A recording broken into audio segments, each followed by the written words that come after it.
Fertilizer and Pesticide Authority ay isang ahensya ng gobyerno sa ilalim ng Kagawaran ng Agrikultura na nangangasiwa sa regulasyon ng industriya ng abono at pestisidyo sa Pilipinas. Sinisigurado ng otoridad na ang mga ginagamit na mga abono o pataba at pestisidyo o pamatay-peste ay ligtas, epektibo at dekalidad sa pamamagitan ng pagbibigay ng mga lisensya, rehistro at mga permit para sa mga individual at kumpanyang nagnanais pasukin o pangasiwaan ang industriyang ito. Ang mga kumpanya sa industriya ay dapat sumunod sa mga regulasyon at alituntunin ng FPA bago nila simulan ang kanilang operasyon at ibenta ang kanilang mga produkto sa merkado. Upang masiguro ang pagpapatupad ng mga regulasyon ng otoridad sa buong bansa, ang mga regional field units ng FPA ay nagsasagawa ng regular na pagmonitor o pagbisita sa mga iba't ibang mga handlers, gaya ng mga importers, manufacturers, distributors, at dealers. Gayon din ang pagsusuri sa kanilang mga nilalakong produkto. Ang sino mang nahuling lumalabag sa mga patakaran ng otoridad ay bibigyan ng karampatang kaparusahan. Nagsasagawa rin ng FPA ng mga trainings at namimigay ng mga information materials gaya ng gabay sa tamang paggamit ng abono at pestisidyo.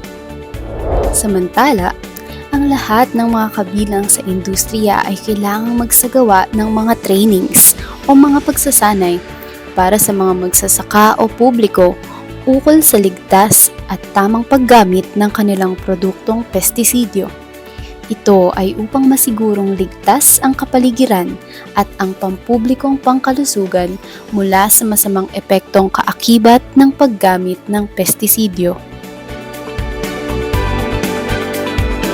Ang FPA ay mayroong sariling laboratorio na nagsasagawa ng testing at analysis ng mga produktong abono at pestisidyong ginawa ng mga kumpanya upang matiyak na ang mga ito'y ligtas at mabisa para sa sektor ng pagsasaka.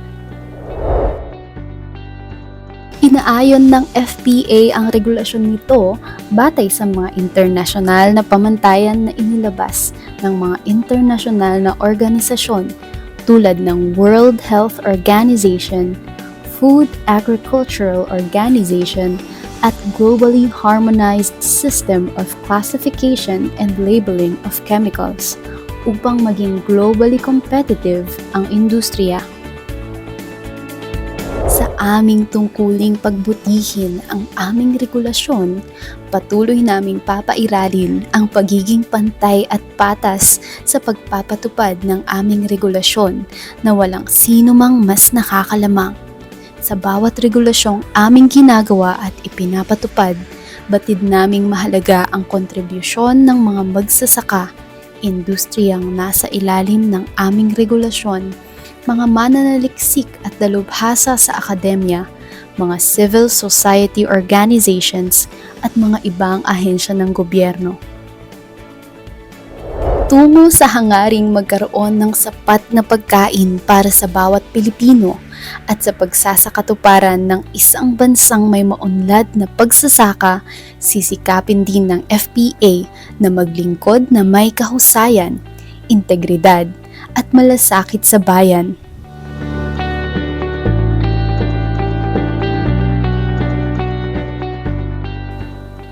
Kami ang FPA, handang maglingkod sa inyo.